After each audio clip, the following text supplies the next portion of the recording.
The fine rain lashed against the cobblestones of Carrickfern village as the bells of St. Coleman's Church rang out in solemn procession. The mourners, draped in funeral black, descended from their polished motors with umbrellas held high and faces carved from stone. At the far end of the narrow street, an elderly man walked with measured steps, clutching a single white rose against his chest and feeling the weight of a folded letter tucked deep within his threadbare coat pocket. Seamus Drury, 71 years of weathered living, appeared as misplaced amongst the refined mourning party as a sparrow amongst ravens. His dark skin bore the lines of decades spent outdoors, his gray hair thinning beneath a worn tweed cap, and his shoes squelched with each step through the gathering puddles. The contrast between his humble appearance and the polished grief of the local elite couldn't have been starker. He paused before the church's heavy wooden doors, drew a shuddering breath that misted in the cold air, and whispered softly, "Forgive me lateness, Mogrian." But before his foot could touch the first stone step, a harsh voice cut through the morning stillness like a blade. "Oi there!" The shout came from a burly man wrapped in an expensive gray wool coat. Cormac Linnane, cousin to the deceased, strode forward with the confidence of someone accustomed to being obeyed.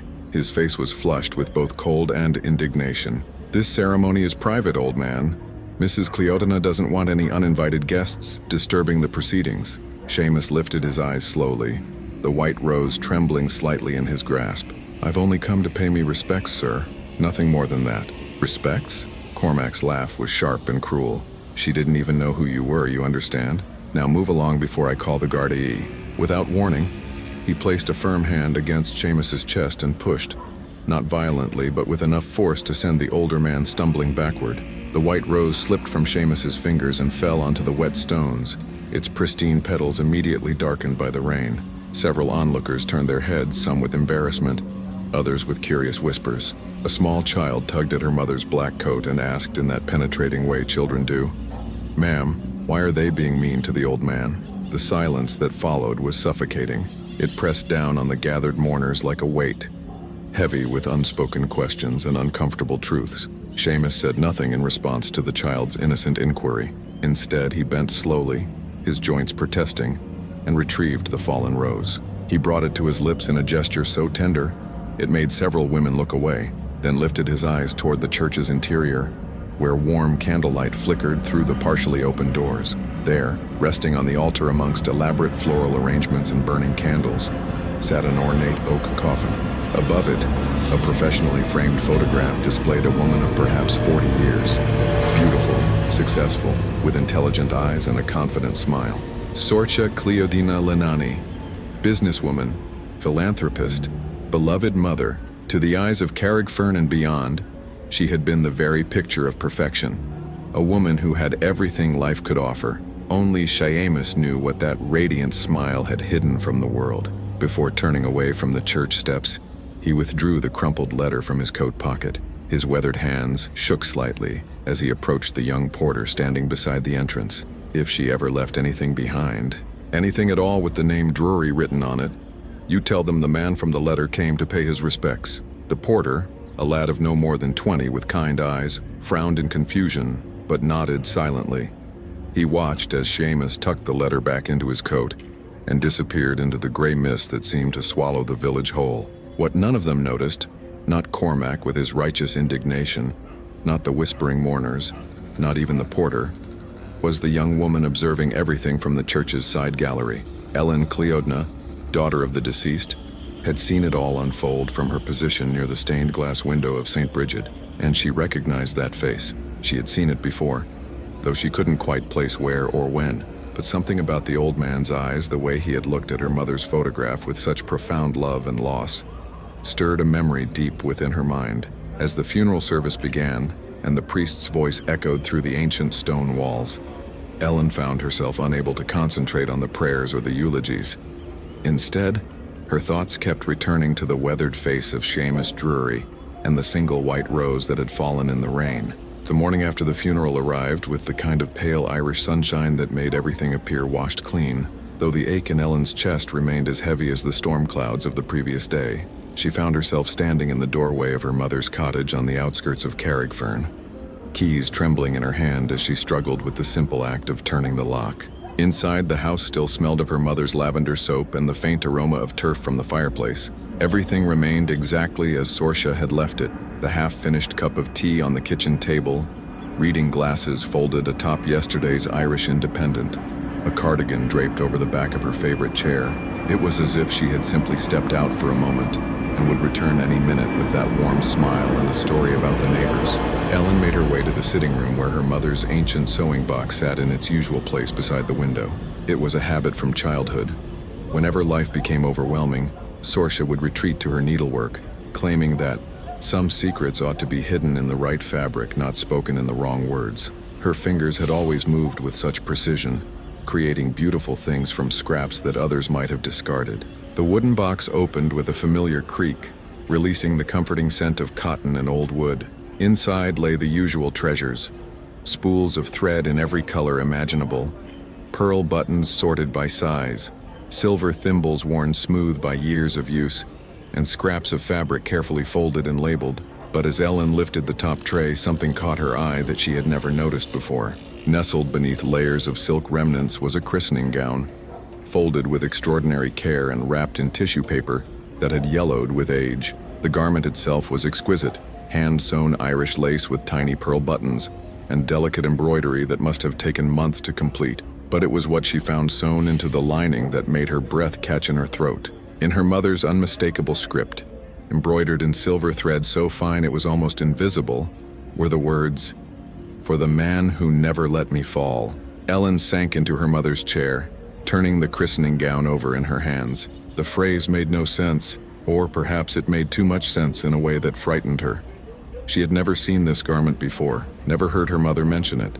Who was this mysterious man? And why had her mother hidden such beautiful work away from the world?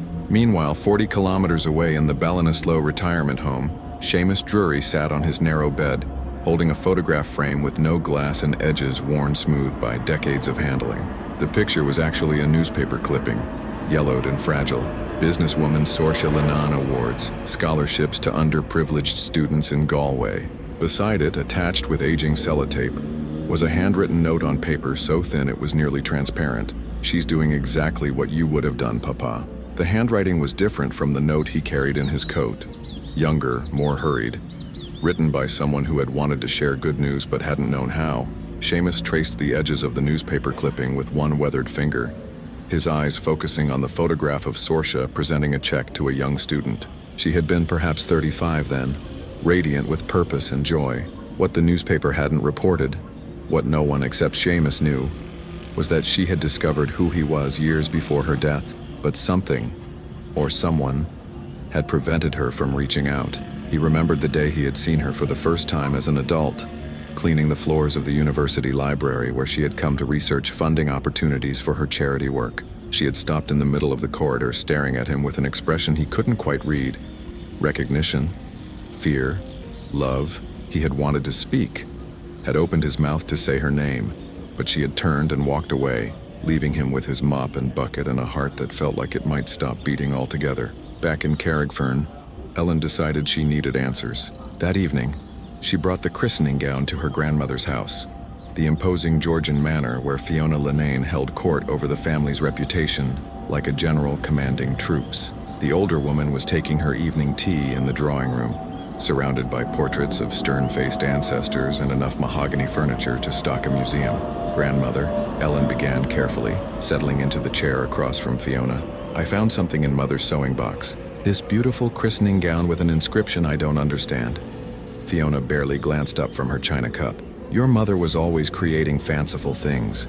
She had far too much imagination for her own good, that one. What matters now is preserving her legacy, not indulging in fantasies stitched into fabric." But when Ellen mentioned finding the embroidered message and asked about its meaning, something shifted in the room's atmosphere. "It says, 'For the man who never let me fall.' Do you know who she might have meant?" Fiona's teacup rattled against its saucer as she set it down with uncharacteristic force. "It was nothing but romantic nonsense. Your mother was prone to dramatics." "And if I mentioned the name Drury?" Ellen pressed gently. "Would that mean anything to you?" The effect was immediate and shocking. The color drained from Fiona's face as if someone had opened a tap and let all the blood flow out. Her hand flew to her throat, knocking over her teacup in the process. The fine bone china shattered against the Persian rug, sending tea splashing across the antique furniture. Never, Fiona's voice was barely a whisper, but it carried the force of a shout. Never repeat that name in this house again. Do you understand me, child? The silence that settled over the room was suffocating, broken only by the grandfather clock marking each second with mechanical precision. Outside, rain began to fall against the tall windows, and somewhere in the distance thunder rumbled like an old god clearing his throat. Fiona stood abruptly, her face now flushed with an anger that seemed to come from somewhere deep and painful. Some secrets, Ellen, are buried for good reason. Some truths would destroy everything your mother worked to build. Leave the past where it belongs. But as Ellen gathered the christening gown and prepared to leave, she noticed something her grandmother hadn't seen. A small piece of paper that had fallen from the folds of the garment when the teacup broke. On it, in her mother's handwriting, was an address in Ballinasloe and a single word: soon. The obsession had taken root in Ellen's mind like ivy on a stone wall, impossible to ignore and growing stronger with each passing hour. The piece of paper with the Ballinasloe address burned in her pocket as she returned to her mother's cottage that evening. But first, she needed to understand more. The christening gown had been just the beginning. She was certain there were other secrets hidden within these familiar walls. The cottage's library had always been her mother's sanctuary, lined floor to ceiling with leather-bound volumes on business law, Irish history, and classical literature. Sorcha had been a voracious reader, claiming that knowledge was the only inheritance that couldn't be stolen or squandered. But as Ellen ran her fingers along the familiar spines, she noticed something odd about one particular shelf. Behind a row of identical legal textbooks, the wall seemed to curve inward slightly. When she pulled the books forward, they came away entirely, revealing a false backing and a hidden compartment. Her heart hammered against her ribs as she reached into the space and withdrew a red leather journal, its cover worn smooth by countless hands. The journal fell open naturally to a page marked with a pressed shamrock, and Ellen recognized her mother's careful handwriting immediately.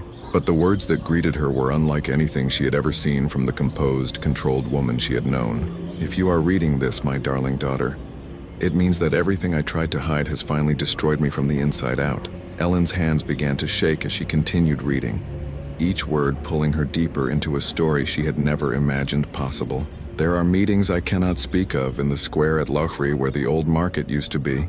Letters I wrote but never sent, returned unopened because I lacked the courage to post them. And a name that lives in my heart like a prayer I'm afraid to say aloud: Seamus Drury. The journal revealed fragments of a life Ellen had never seen, secret journeys to places her mother claimed were business trips, hours spent sitting in her car outside the Ballinasloe retirement home, and pages upon pages of letters addressed to my dearest father, but never signed, never sent. Meanwhile, in that very retirement home, Seamus was receiving an unexpected visitor. Father Cowlan O'Tuathe, now 83 and bent with arthritis, had made the journey from his small cottage in Clifton. The priest's eyes held the weight of decades spent keeping other people's secrets, and his hands trembled slightly as he settled into the chair beside Seamus's bed. I should have come sooner, the old priest began, his voice carrying the soft accent of the Aran Islands. But I was afraid, and that's the truth of it, afraid of what the telling might do to us all. Seamus set aside the book he had been pretending to read and fixed his attention on his visitor. Father Cowlan, it's been, 15 years? Longer than that, I'm afraid. Time has a way of slipping past when you're trying to forget. The priest's weathered hands clasped and unclasped in his lap. She came to me, you know, your Sorcha. This was perhaps 5 years ago, maybe 6. She needed to confess something that was eating at her soul. The room seemed to grow smaller around them, as if the walls were pressing in to hear this long-delayed conversation. What did she tell you? That she had spent her entire adult life believing a lie about her father, that her mother had painted you as someone you never were.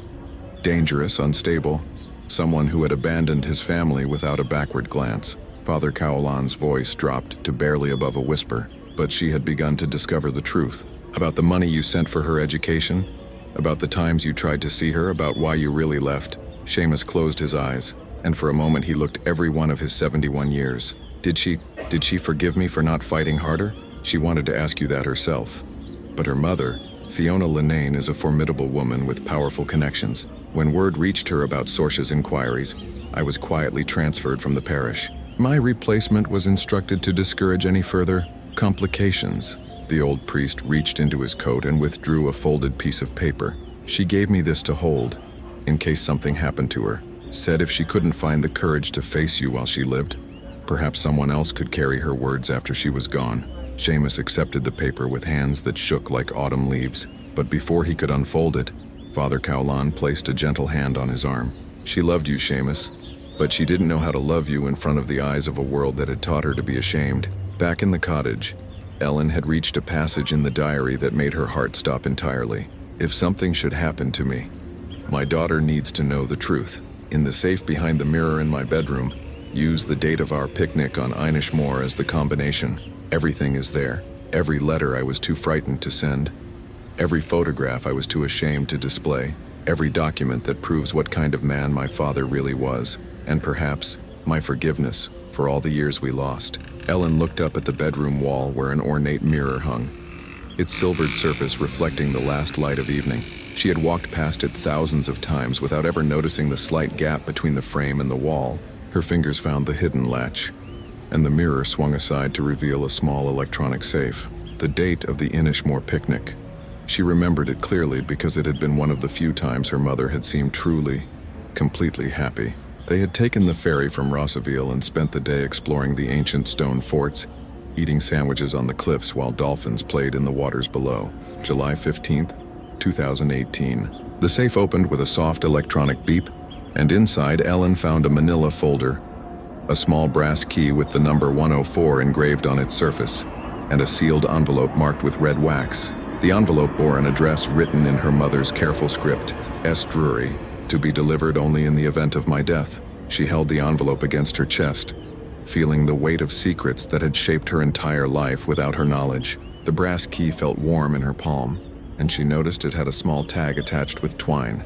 Athenry Station. Left luggage. But as she prepared to examine the contents of the manila folder, she heard the unmistakable sound of footsteps on the cottage's front walk. Someone was approaching the door, and they weren't being particularly quiet about it. Through the bedroom window, she could see a figure silhouetted against the evening light. Tall, broad-shouldered, and moving with the determined stride of someone who had come with a purpose. Ellen quickly secured the safe's contents in her handbag and moved toward the front of the house. Before she could reach the door, it opened without ceremony, and her grandmother stepped inside, her face a mask of cold fury and something else, something that looked almost like fear. "We need to talk, Ellen. About your mother, about that man, and about secrets that should have died with them both." Ellen's first instinct was to hide the evidence of her discovery, but there was nowhere to run in the small cottage. Instead, she clutched her handbag closer to her chest and faced her grandmother with as much composure as she could muster. Fiona stood in the doorway like an avenging angel, her silver hair perfectly coiffed despite the evening rain, her eyes sharp enough to cut glass. "Don't even think about lying to me, child," Fiona said, stepping inside and closing the door with deliberate precision. "I can see it written all over your face.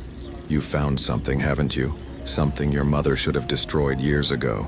"I don't know what you mean, grandmother." But even as Ellen spoke the words, she knew they sounded hollow. Her voice carried the tremor of someone caught with their hand in the biscuit tin. Fiona's laugh was sharp and bitter. "You have the same expression your mother wore when she was hiding something from me. That mix of defiance and guilt that she never learned to mask properly." She moved closer, her heels clicking against the slate floor like a countdown timer. "What did you find? Letters? Photographs? That ridiculous diary she thought she had hidden so cleverly?" The admission hung in the air between them like smoke from a snuffed candle. Fiona had known about the diary all along. "You knew," Ellen whispered, understanding flooding through her like cold water. "You've always known about everything, haven't you?" "Of course I knew. Do you think I built this family's reputation by being careless about what happened under my own roof?" Fiona's voice carried decades of carefully controlled anger. "Your mother was obsessed with that man from the time she was old enough to ask questions. I spent her entire childhood trying to protect her from the truth." "What truth?"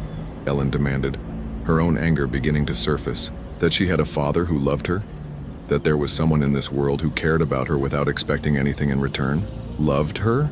Fiona's voice rose to just below a shout. "He destroyed our family.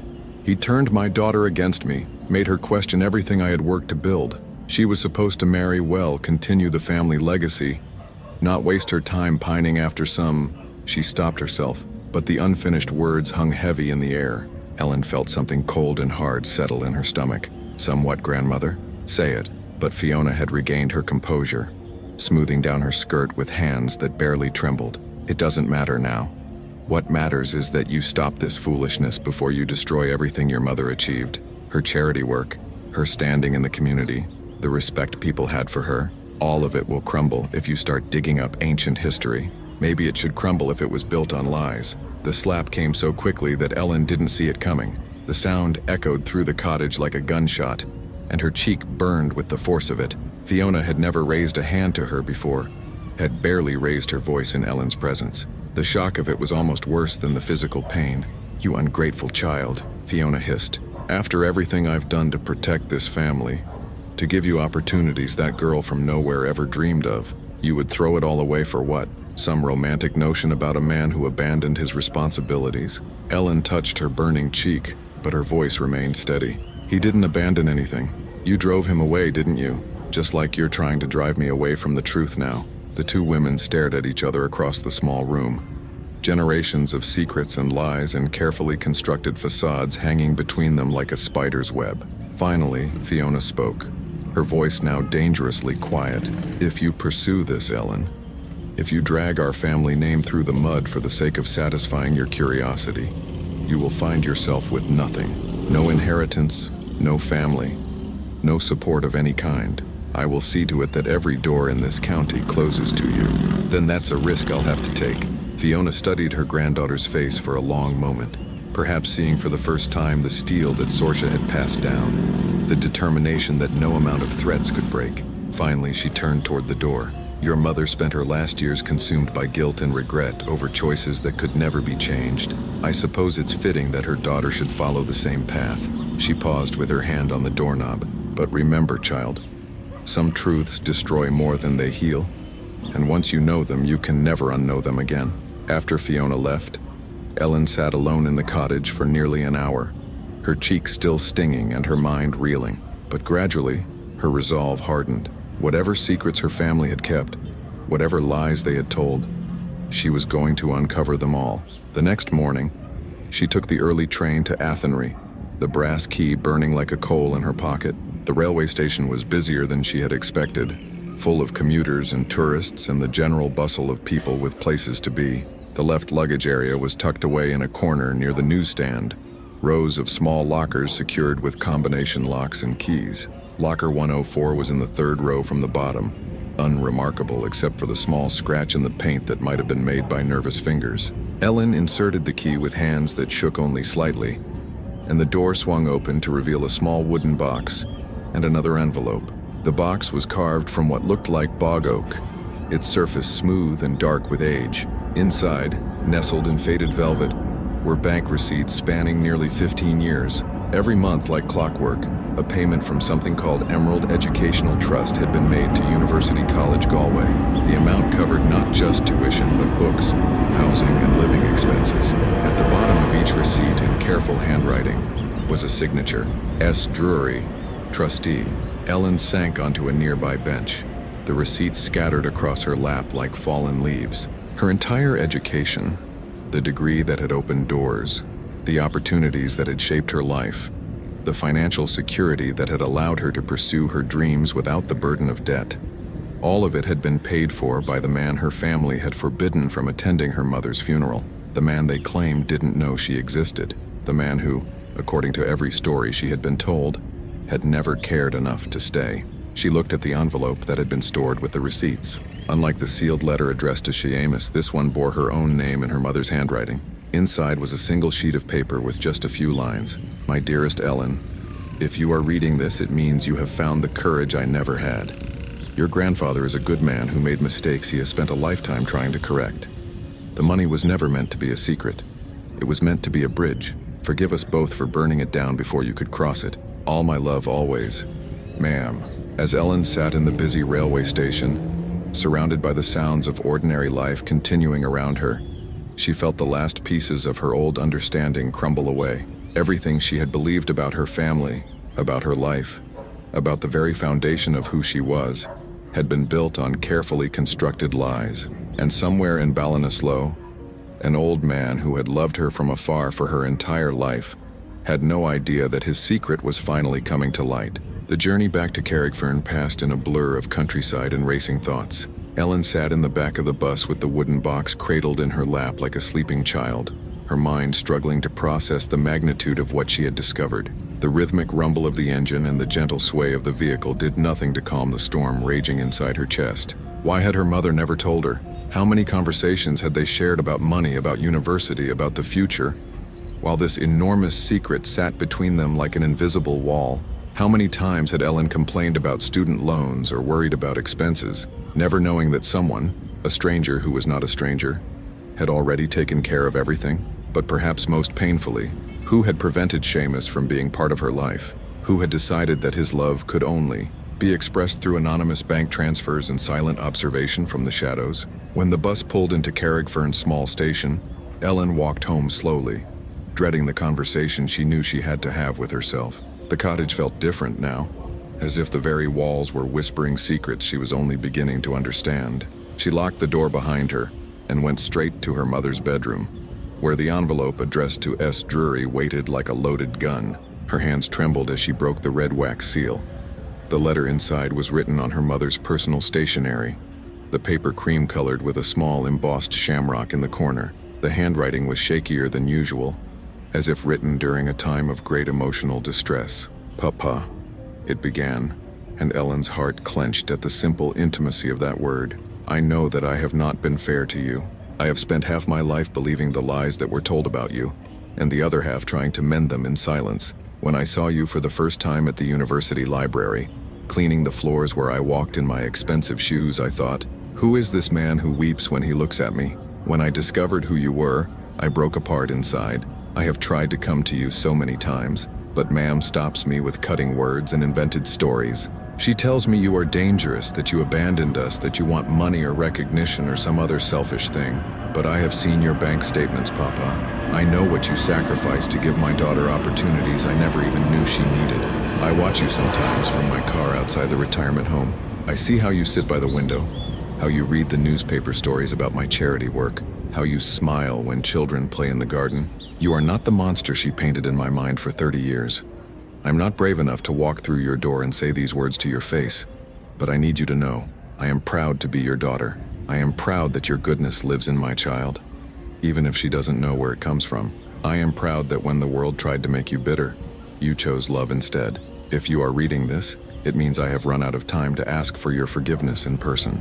I cannot change the years we lost, but perhaps knowing that I finally understand will bring you some peace. I love you, Papa. I have always loved you, even when I was too frightened and too foolish to say so. Your daughter, Sorcia." Ellen read the letter 3 times before the words fully penetrated her consciousness. Her mother had known, not just known about Seamus, but had actively sought him out, had watched him, had understood the depth of his sacrifice, and yet someone, had kept them apart until it was too late. That night, sleep was impossible. Ellen lay in her childhood bed, staring at the ceiling and trying to reconcile the grandmother she thought she knew with the woman who had apparently orchestrated decades of separation and heartbreak. Every memory felt contaminated now, every family dinner and holiday celebration tainted by the knowledge of who had been deliberately excluded. The next morning, she made a decision that felt both inevitable and terrifying. She was going to find Seamus Drury and deliver her mother's letter in person.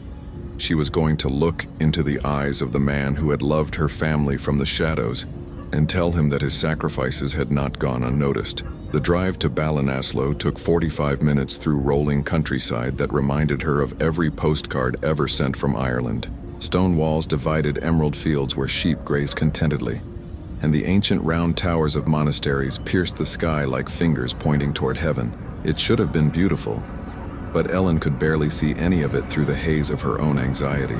St. Brendan's retirement home sat at the end of a tree-lined drive, a modern building designed to blend with the traditional architecture of the surrounding town. The lobby smelled of floor polish and fresh flowers, and a young woman at the reception desk looked up with the practiced smile of someone accustomed to dealing with worried relatives. "I'm here to see Seamus Drury," Ellen said, her voice steadier than she felt. "I have something that belongs to him." The receptionist's smile faltered slightly. "Oh, love, I'm so sorry. Mr. Drury was taken to the hospital yesterday evening. He had a breathing crisis, poor man. His lungs have been giving him trouble for months. The world seemed to tilt sideways. Which hospital? University Hospital Galway. But visiting hours won't start until... Ellen was already moving toward the door. The letter in her handbag felt like it was burning a hole through the leather, and the wooden box with its precious receipt seemed to weigh more with every step. She had found him, only to lose him again. The pattern of her family's history was repeating itself with cruel precision. The drive to Galway passed in a panic-fueled blur of speed limits ignored, and traffic lights barely noticed. By the time she reached the hospital, her hands were shaking so badly she could barely park the car properly. The corridors smelled of disinfectant and anxiety, and the sound of her footsteps echoed off the polished floors like gunshots. Room 237. The number was written on a small placard beside a door that stood slightly ajar. Ellen peered inside, expecting to see an old man attached to monitors and breathing apparatus, fighting for his life. Instead, she found an empty bed with sheets folded with military precision. "Excuse me," she called to a passing nurse. "I'm looking for Seamus Drury. He was supposed to be in room 237. The nurse, a kind-faced woman with gray hair escaping from beneath her cap, paused and consulted her tablet. "Mr. Drury was discharged this morning, love. His breathing improved overnight and he insisted on returning to the retirement home." Stubborn old gentleman, that one. Relief flooded through Ellen so powerfully that she had to steady herself against the wall. He was alive. She hadn't lost him. There was still time. But as she prepared to leave the hospital, the nurse called after her. "Oh, wait. He left something for someone named Ellen. Said if a young woman came looking for him, we should give this to her." She handed over a small envelope with Ellen's name written in shaky handwriting. "He seemed quite certain you would come." Ellen's hands trembled as she opened the envelope. Inside was a single sheet of paper and a small brass key. The letter was brief, written in the careful script of someone whose hands no longer obeyed him completely. "Ellen, I have watched you grow from afar and felt nothing but pride. Your mother was my light, but you have been my sun. If you are reading this, it means the time for secrets has passed. Take this key to locker 47 at Galway Central Station. What you find there will tell you who you really are. Love does not need an audience. It only needs to exist. Your grandfather, Seamus." Standing in the hospital corridor with people rushing past her on errands of life and death, Ellen realized that this was no longer just about uncovering family secrets. This was about completing a circle that had been broken for far too long, about healing wounds that had festered in darkness for decades. And somewhere in Ballinasloe, an old man was waiting for her to come home. Galway Central Station buzzed with the usual afternoon crowd of commuters, tourists, and locals going about their daily business. Ellen moved through the throng like someone in a trance, clutching the brass key Seamus had left for her and trying to process everything that had happened in the past few days. Her entire understanding of her family history had been turned upside down, and now she was about to uncover what she suspected might be the final piece of the puzzle. Locker 47 was smaller than the one in Athenry, tucked away in a corner where the lighting was dim and the noise of the station became a distant hum. The key turned easily, as if it had been used recently, and inside Ellen found another wooden box, this one older and more worn than the previous one, its surface polished smooth by decades of handling. Her heart hammered against her ribs as she lifted the lid. Inside, carefully preserved between sheets of tissue paper, were photographs, dozens of them, spanning what looked like her entire life. There she was as a toddler, taking her first steps across her grandmother's garden while Fiona watched from the terrace. There she was at age 7, dressed for her first communion and beaming at the camera. Her school sports days, her graduation from secondary school, her acceptance into university. Moments she remembered clearly, but with one crucial difference. In the background of nearly every photograph, barely visible but unmistakably present, was the same figure. An older man with kind eyes and weathered hands standing at the edge of crowds, sitting alone in the back rows of school halls, watching from beneath trees or behind cars. Always there, always caring, never acknowledged. Seamus had been at every important moment of her life, documenting her achievements from the shadows like a guardian angel who was never allowed to spread his wings. Beneath the photographs were theater programs from plays she had performed in at university, newspaper clippings of academic awards she had received, and even the menu from her graduation dinner, events she had attended thinking her family didn't care enough to show up. never knowing that her grandfather was there, celebrating her successes in silence. At the bottom of the box, wrapped in a piece of faded velvet, was a small brooch bearing the crest of the Galway Medical School. Attached to it was a note in Seamus's careful handwriting. "You graduated with highest honors. I was in the audience when they called your name. The proudest moment of my life." Ellen sank onto a nearby bench, the box cradled in her lap, and wept. Not the quiet tears of sadness, but the raw, ugly sobs of someone whose heart was breaking and healing at the same time.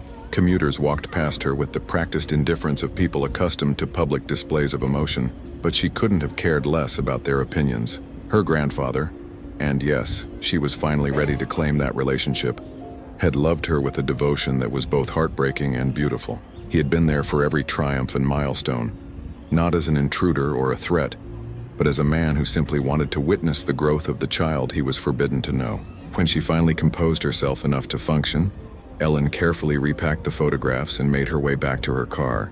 But instead of driving home to Carrickfern, she found herself taking the road to Ballinasloe. The conversation she was about to have would change everything, and she knew there was no going back once the words were spoken. St. Brendan's retirement home looked different in the afternoon light. Warmer, more welcoming, less like an institution and more like the kind of place where people could find peace in their final years. The same receptionist was on duty, and her face brightened when she saw Ellen approach. "Oh, you're back. Mr. Drury returned from the hospital just an hour ago. He's in the garden, I think. Been asking for you all day, the dear man." The garden was a pleasant space behind the main building, with gravel paths winding between raised flower beds and wooden benches, positioned to catch the afternoon sun. Ellen found Seamus sitting alone on a bench near a small fountain, wearing the same threadbare coat he had worn to her mother's funeral. He looked frailer than she remembered, his shoulders more stooped and his breathing more labored, but his eyes were alert and focused as she approached. "Ellen," he said softly, and her name on his lips sounded like a prayer answered after decades of waiting. "Grandfather," she replied, and the word felt both foreign and completely natural at the same time. For a long moment, they simply looked at each other across the space that had been kept between them for 24 years. Then Ellen sat down beside him on the bench and opened the wooden box, spreading some of the photographs across her lap. "You were there," she said, her voice thick with emotion. "You were there for everything." Seamus nodded slowly, his weathered hands tracing the edge of one of the pictures. Ellen receiving her university degree while he watched from the back of the auditorium. "I promised your mother I would watch over you, even if I could never be part of your life. It was the only way I could love you that didn't cause more pain for everyone involved." "But why?" The question burst out of her like water from a broken dam. "Why did it have to be that way? Why couldn't you just be my grandfather? Why did everything have to be secrets and hiding and pretending you didn't exist?" Seamus was quiet for so long that Ellen began to wonder if he had heard her question.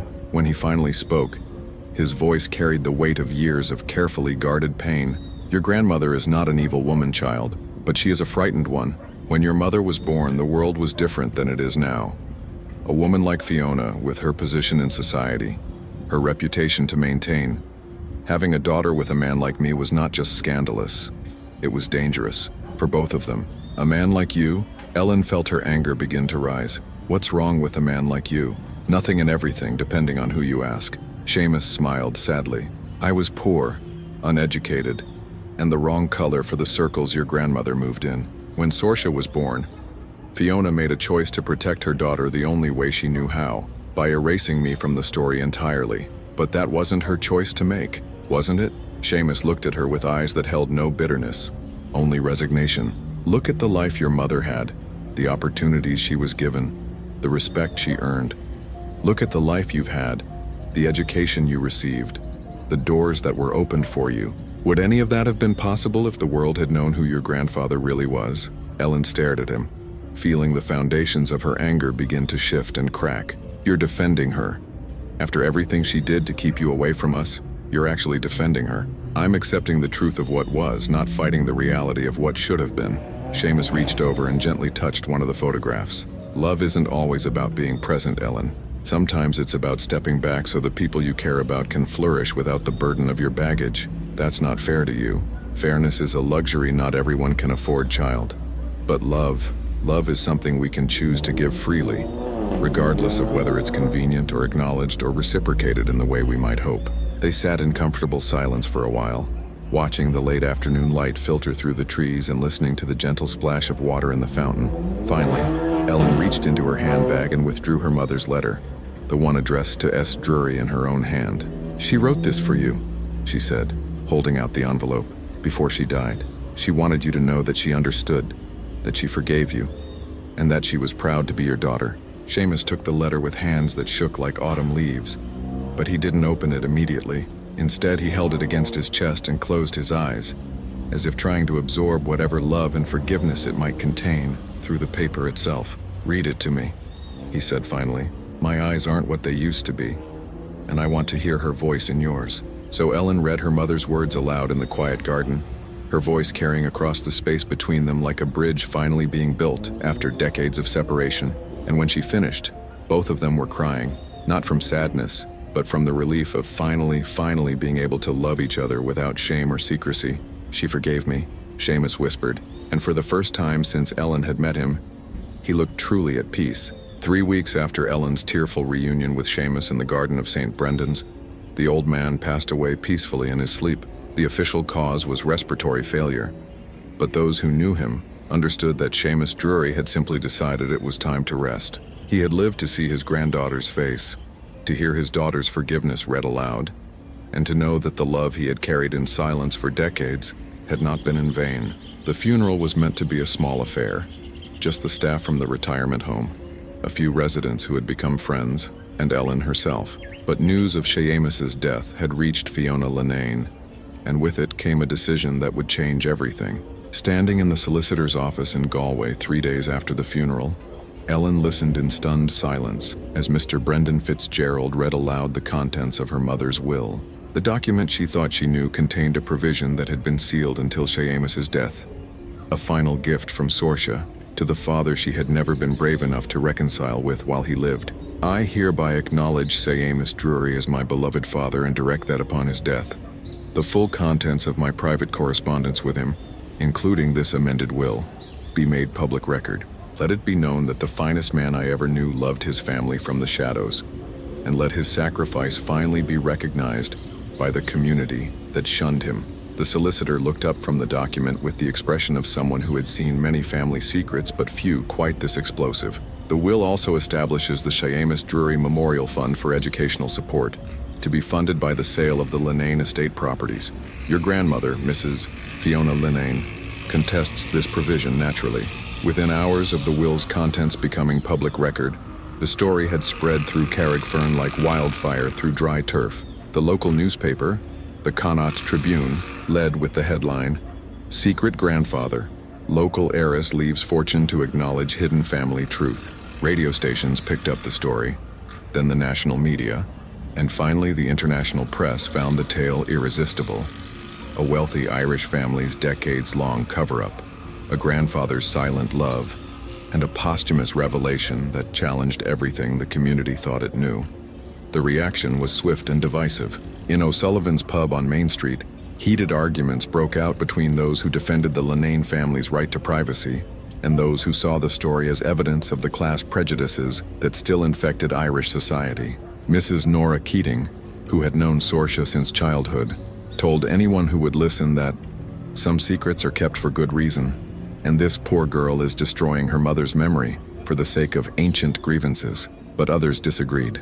Young Father Michael O'Brien, who had replaced Father Cowlan at St. Coleman's, used his Sunday sermon to speak about hidden love and silent sacrifice, never mentioning names but making his meaning clear to everyone in the congregation. "How many among us," he asked from the pulpit, "have been too proud to acknowledge the love that comes from unexpected places?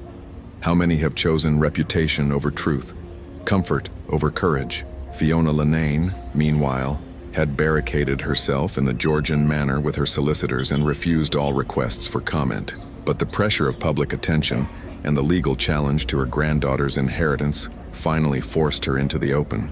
She agreed to one interview with the national broadcaster RTA, appearing in her sitting room surrounded by the portraits of respectable ancestors and the accumulated wealth of generations. "I did what any mother would do to protect her daughter from scandal," she said, her voice steady but her hands betraying a slight tremor. Mr. Drury was a mistake from my past, a relationship that should never have happened. I made the difficult decision to ensure my daughter could have the life she deserved. Free from the burden of that association, the interviewer, a sharp-eyed woman named Sinead Murphy, pressed gently but persistently. But Mrs. Linnane, wasn't that Mr. Drury's decision to make as well? Didn't he have a right to know his daughter? Rights? Fiona's composure slipped slightly, revealing the steel beneath her polished exterior. What about my daughter's right to marry well? To be accepted in society, to build a respectable life? What about my granddaughter's right to opportunities that would have been closed to her if the truth had been known? And now that the truth is known? Fiona stared directly into the camera, her eyes cold as winter rain. Now my granddaughter will learn what it costs to choose principle over pragmatism. She will discover that the world is not as forgiving as she imagines, and that some doors once closed cannot be opened again. But Fiona had underestimated both the power of the story and the character of her granddaughter. The day after the interview aired, Ellen stood on the steps of St. Coleman's Church, the same steps where Seamus had been turned away from his daughter's funeral, and read her mother's letter aloud to a crowd of nearly 300 people. The gathering included journalists and curious onlookers, but also many faces Ellen recognized from her childhood. Neighbors, shopkeepers, teachers, and families who had known her mother. Some had come to support her, others perhaps to satisfy their curiosity about the scandal that had rocked their quiet community. But all of them listened in absolute silence as she shared the most private words ever written by Saoirse Linnane. When she reached the end of the letter, Ellen folded the paper carefully and looked out over the assembled crowd. "My grandfather was not a perfect man," she said, her voice carrying clearly in the still air. "But he was a good man who chose love over resentment, generosity over bitterness, and sacrifice over selfishness. He watched me grow up from the shadows because that was the only way he was allowed to love me. And even when the world told him he wasn't worthy of his daughter's acknowledgement, he never stopped believing that love was worth giving freely." She paused, her eyes finding the faces of people she had known all her life. "I cannot change the past, and I cannot undo the pain that was caused by decades of silence. But I can choose to honor the love that was given in secret, and I can choose to build a future where hidden truths don't have to destroy families." The crowd began to disperse slowly, but many people approached Ellen to offer their support or share their own stories of family secrets and reconciliation. Mrs. Bridget O'Malley, who had taught Ellen in primary school, pressed a folded piece of paper into her hand. "Your grandfather used to come to the school concerts," she whispered. "Always sat in the back, always left before the end so no one would see him crying. I should have said hello." By evening, the story had taken on a life of its own. Social media buzzed with Cocker Love in Silence hashtags, and support groups for estranged families began using Seamus's story as an example of unconditional love. The Seamus Drury Memorial Fund received its first donations before the ink was dry on the legal papers, and several Irish celebrities publicly endorsed the cause. But perhaps the most significant change was in Carrickfern itself. The retirement home where Seamus had lived announced the creation of a small memorial room, where elderly residents could leave letters for estranged children, or write messages they might never have the courage to send. The plaque beside the door read simply, "For those who love in silence." Fiona Linnane left the village 2 days later, moving to a hotel in Dublin while her solicitors fought the will's provisions. But the legal battle was already lost. Public opinion had shifted decisively, and even some of her oldest allies quietly distanced themselves from her cause. The woman who had spent decades protecting her family's reputation discovered that some secrets, once exposed to light, revealed truths more powerful than the lies that had hidden them. And in trying to destroy her granddaughter's inheritance, she had inadvertently ensured that Seamus Drury's legacy of love would be remembered long after her own carefully constructed facade had crumbled to dust.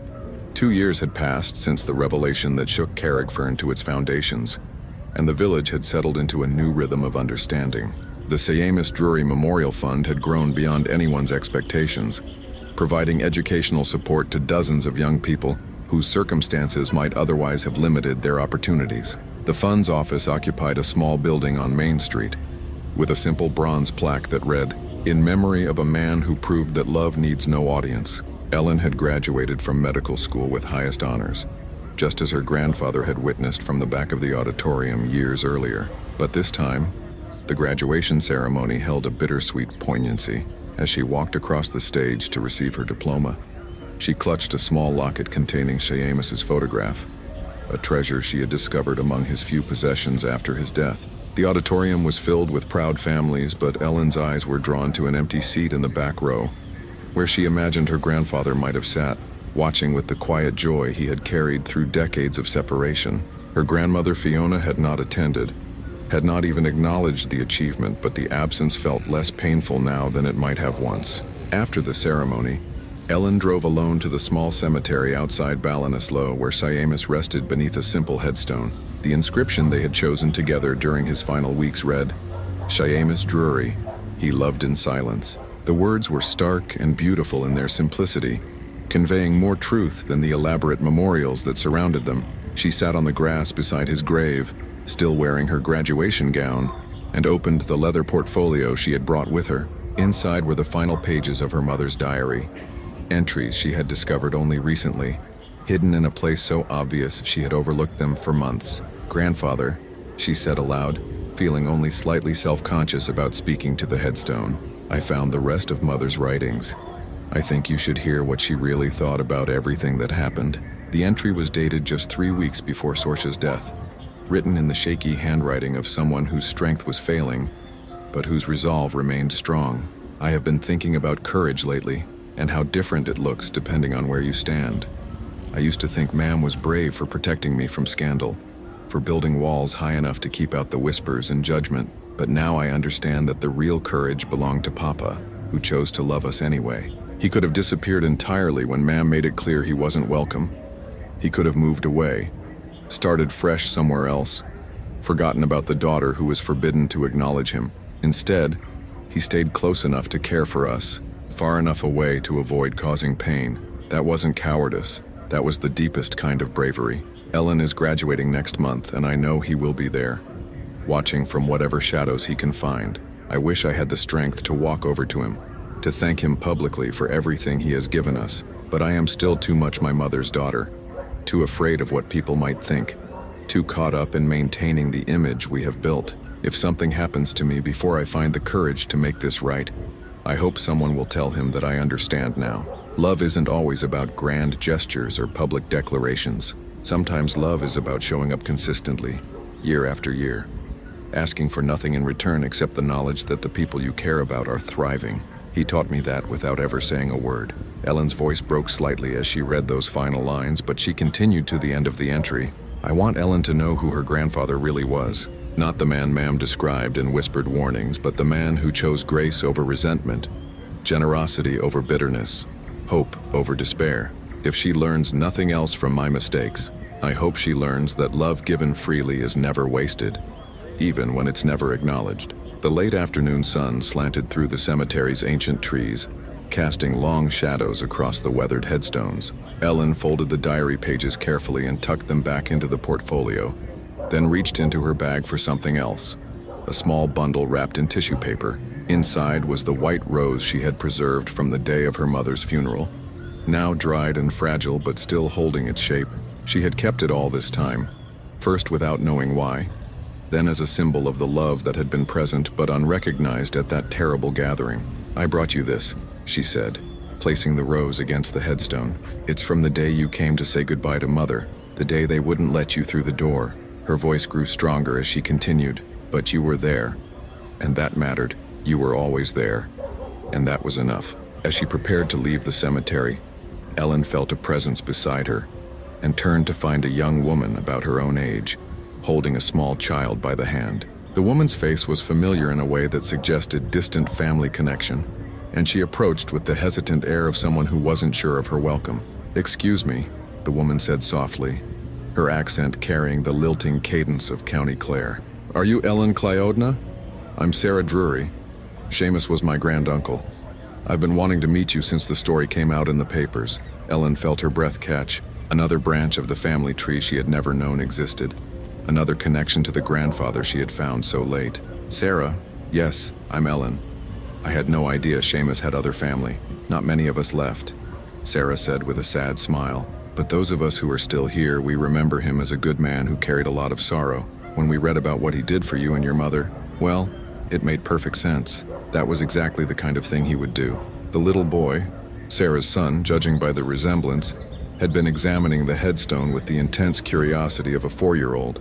"Mummy," he said, tugging at Sarah's coat, "why does the stone say he loved in silence? Why didn't he love with noise like Daddy does?" Sarah and Ellen exchanged a look of shared understanding, the kind that passes between people who have learned that families are more complicated and more resilient than anyone imagines. "Sometimes, love," Sarah said gently, kneeling down to her son's level, "the loudest love is the quietest kind." 6 months later, Ellen returned to the cemetery for a different purpose. She carried an infant car seat in one hand and a small bouquet of white roses in the other, walking carefully over the uneven ground to the familiar headstone. "Grandfather," she said, settling the car seat beside the grave, "I'd like you to meet someone very special. This is Sorcia, named after her grandmother but carrying on the tradition of strong women who learn to love without fear." The baby, barely 3 months old, slept peacefully despite the cool breeze that rustled through the cemetery trees. Her tiny features already hinted at the family resemblance. The determined chin that had belonged to both Sorcia and Seamus, the intelligent eyes that seemed to see more than should be possible at such a young age. "I'm raising her to know where she comes from," Ellen continued, adjusting the blanket around her daughter's sleeping form. "All of it. The good choices and the mistakes, the love and the fear, the secrets and the truth. She'll know about the grandfather who loved her grandmother from the shadows, and the grandmother who spent her life trying to bridge the distance between truth and safety." As if responding to her mother's voice, baby Sorcia opened her eyes and looked directly at the headstone, her gaze serious and unwavering. For a moment that felt suspended outside of time, 3 generations seemed connected across the boundary between life and death. Grandfather, grandmother, and granddaughter linked by love that had survived every attempt to destroy it. "She's going to grow up different," Ellen whispered, her voice carrying a promise as much as a statement. "She's going to know that love doesn't have to hide, that families can be complicated and still be strong, that the best legacies are built on truth rather than reputation." The sun was setting behind the cemetery's stone walls, painting the sky in shades of amber and rose that seemed to echo the warmth Seamus had carried in his heart through decades of enforced separation. As Ellen gathered her things and prepared to leave, she felt a sense of completion that had been missing from her life for as long as she could remember. The cycle was complete, the secrets finally exposed to light, the love finally acknowledged and celebrated, and in her arms the next generation slept peacefully, surrounded by the invisible but unbreakable bonds that connect all families, even those that society tries to tear apart. As she walked back to her car, Ellen heard the distant sound of church bells ringing across the Irish countryside, their bronze voices carrying across fields and villages and homes where other families were learning to love each other without shame or secrecy. The melody seemed to say what Seamus had always known but never been allowed to speak aloud, that love, when given freely and without condition, never truly ends. It only changes form, passing from one generation to the next like an eternal flame that no amount of darkness can extinguish. The end.